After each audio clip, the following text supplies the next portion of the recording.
നമസ്കാരം. മലയാളി വാർത്തയിലേക്ക് സ്വാഗതം. കഴിഞ്ഞ ദിവസം പട്ടം SUT-യിൽ നടന്ന കൊലപാതകം, അതിന് പിന്നാലെ നടന്ന ആത്മഹത്യ, ആ സംഭവവുമായി ബന്ധപ്പെട്ട കൂടുതൽ വിവരങ്ങളിലേക്കാണ് നമ്മൾ കടക്കുന്നത്. ആശുപത്രിയിൽ ചികിത്സയിൽ കഴിഞ്ഞിരുന്ന ജയന്തിയെ 62 വയസ്സുകാരിയായിരുന്നു ഭർത്താവ് ഭാസുരാങ്കൻ 72 വയസ്സുകാരൻ കൊലപ്പെടുത്തിയെന്ന വാർത്ത അക്ഷരാർത്ഥത്തിൽ കേരളത്തെ നടുക്കുന്ന വാർത്ത തന്നെയായിരുന്നു. കൂടുതൽ വിവരങ്ങൾ ഈ സംഭവവുമായി ബന്ധപ്പെട്ട് പുറത്തു വരികയാണ്. വളരെ സ്നേഹത്തോടെ കഴിഞ്ഞിരുന്ന കുടുംബമാണ് ഭാസുരാങ്കന്റെയും ജയന്തിയുടെയും കുടുംബം. ഇവർക്കിടയിലേക്ക് വിള്ളലായി എത്തിയത് രോഗം തന്നെയായിരുന്നു. നാട്ടുകാർ ഒന്നടങ്കം അവർക്ക് വിശ്വസിക്കാനാകുന്നില്ല ഇവരുടെ ഈ വിയോഗ വാർത്ത. കരകുളം ഹൈസ്കൂൾ ജംഗ്ഷനിലെ അനുഗ്രഹ എന്ന വീട്ടിലാണ് മകൾ രചനയ്ക്കൊപ്പമായിരുന്നു ഇവർ താമസിച്ചിരുന്നത്. ജയന്തിയുടെ മരണ വാർത്തയാണ് ആദ്യം ഈ വീട്ടിലേക്ക് എത്തിയത്. പിന്നാലെ മണിക്കൂറുകൾക്കുള്ളിൽ ഭാസുരാങ്കനും മരിച്ചുവെന്ന വാർത്ത അറിഞ്ഞു. ഇതോടെ നാട്ടുകാരും സുഹൃത്തുക്കളും ഏറെ സങ്കടത്തിലായി. 1 വർഷത്തോളമായി ജയന്തി ചികിത്സയിലായിരുന്നു. ആഴ്ചയിൽ 2 തവണ ഡയാലിസിസ് ഉണ്ട്. അതിനിടെ കയ്യിൽ ട്യൂബ് ഇട്ടതിൽ അണുബാധ ഉണ്ടായി. ഇതുമായി ബന്ധപ്പെട്ട് ശസ്ത്രക്രിയ വേണ്ടിവന്ന സാഹചര്യം. ഒക്ടോബർ 1-ന് ആശുപത്രിയിൽ അഡ്മിറ്റായി. 5-ാം തീയതിയായിരുന്നു ശസ്ത്രക്രിയ. 2 ശസ്ത്രക്രിയകൾ കൂടി വേണ്ടിവരുമെന്ന് ഡോക്ടർമാർ അറിയിക്കുന്നു. ചികിത്സാ ചെലവുകൾ വർദ്ധിക്കുന്നു. സാമ്പത്തിക പ്രതിസന്ധിയുണ്ട്.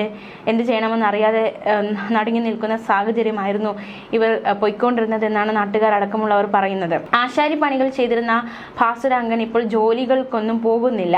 മാത്രമല്ല ഇതിനിടെ അദ്ദേഹത്തിന് പക്ഷാഘാതമുണ്ടായി. ഭാര്യയുടെ രോഗാവസ്ഥ, അവർ വേദന അനുഭവിക്കുന്നത് കാണുന്നത് ഭാസുരാങ്കന് വലിയ രീതിയിലുള്ള ദുഃഖമുണ്ടാക്കി. താങ്ങാനാകാത്ത കാഴ്ച.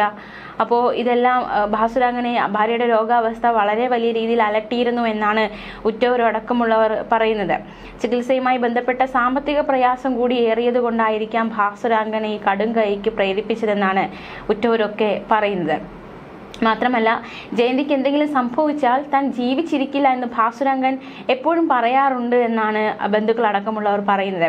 ഭാര്യ ജയന്തിയെ ആശുപത്രി മുറിയിൽ കൊലപ്പെടുത്തിയ ശേഷം ആശുപത്രി കെട്ടിടത്തിൽ നിന്ന് ചാടി മരിക്കുകയായിരുന്നു ഭാസുരാങ്കൻ ചെയ്തത്. നാട്ടുകാർക്ക് നല്ല അഭിപ്രായം മാത്രമേ ഇവരെക്കുറിച്ച് ഉള്ളൂ എന്നതാണ് ഏറ്റവും ശ്രദ്ധേയമായ മറ്റൊരു കാര്യം. ഭാര്യയെ ജീവന് തുല്യം സ്നേഹിച്ച വ്യക്തിയായിരുന്നു ഭാസുരാങ്കൻ. അതുകൊണ്ട് തന്നെ ഈ ഒരു കൃത്യം ചെയ്തതും ഭാര്യയുടെ ആ ഒരു ദുർവിധി കാണാൻ കഴിയാത്തത് കൊണ്ട്, കണ്ടു നിൽക്കാനാകാത്തത് കൊണ്ടായിരിക്കാം എന്ന് തന്നെയാണ് ഏവരുടെയും അനുമാനം. വൃക്ക രോഗത്തെ തുടർന്ന് ചേച്ചിക്ക് ഒരു ശസ്ത്രക്രിയ നടത്തിയിരുന്നെന്നും ഇനിയുള്ള സർജറിക്ക് 5 ലക്ഷത്തോളം രൂപ വേണ്ടി വരുമെന്നുമായിരുന്നു ജയന്തിയുടെ സഹോദരി കെ ഗിരിജ മാധ്യമങ്ങളോട് കഴിഞ്ഞ ദിവസം പറഞ്ഞത്. ചികിത്സാ ചെലവുകൾക്കായി കുടുംബം ഏറെ ബുദ്ധിമുട്ടി. ഇരുവരും വലിയ അടുപ്പമായിരുന്നു ഉണ്ടായിരുന്നത്. ചേച്ചിക്ക് ഭക്ഷണം നൽകിയിരുന്നത് ചേട്ടനാണ്. മെഡിക്കൽ കോളേജ് ആശുപത്രിയിൽ ചേച്ചിയെ കാണിക്കാൻ OP ടിക്കറ്റ് എടുത്തിട്ടുണ്ടായിരുന്നു കഴിഞ്ഞ ദിവസം. അതിന് പിന്നാലെയാണ് ഈ കൊലപാതകവും അതിനു ശേഷമുള്ള ആത്മഹത്യയും സംഭവിച്ചിരിക്കുന്നത്. നാട്ടിലെ പൊതുപരിപാടികളിൽ സജീവമായിരുന്നു ഭാസുരാങ്കൻ. പുരുഷ സംഘത്തിലെ അംഗമായിരുന്നു. രോഗം കാരണം അനുഭവിക്കുന്ന കഷ്ടത, സാമ്പത്തിക ബാധ്യത, ഇതെല്ലാം ഭാര്യയെ കൊല്ലാനും ജീവനൊടുക്കാനും ഭാസുരാങ്കനെ പ്രേരിപ്പിച്ചു എന്നാണ് ബന്ധുക്കൾ പറയുന്നത്. വൃക്ക തകരാറിലായതോടെ കഴിഞ്ഞ ഓഗസ്റ്റിലായിരുന്നു ജയന്തിക്ക് ഡയാലിസിസ് ആരംഭിച്ചത്. രോഗം മൂർച്ഛിച്ചതോടെ കഴിഞ്ഞ 1-ന് ഉച്ചയ്ക്ക് നഗരത്തിലെ സ്വകാര്യ ആശുപത്രിയിൽ പ്രവേശിപ്പിക്കുകയായിരുന്നു. ഡയാലിസിസ് കയ്യിൽ ട്യൂബിട്ടതുമായി ബന്ധപ്പെട്ട് അണുബാധയുണ്ടായി. തുടർന്ന് കഴിഞ്ഞ 5-ാം തീയതിയാണ് ഒരു ശസ്ത്രക്രിയ കഴിഞ്ഞത്. വീണ്ടും ശസ്ത്രക്രിയയ്ക്ക് വലിയ തുക കണ്ടെത്തേണ്ട സാഹചര്യം. ആഴ്ചയിൽ 2 ഡയാലിസിസ് നടത്തുന്നു. സ്വകാര്യ ആശുപത്രിയായാലും ചികിത്സയ്ക്ക് വലിയ ചെലവായിരുന്നു. തുടർ ചികിത്സയ്ക്ക് സാമ്പത്തികമായി കുടുംബം വലിയ രീതിയിൽ ബുദ്ധിമുട്ട് നേരിടുന്നു.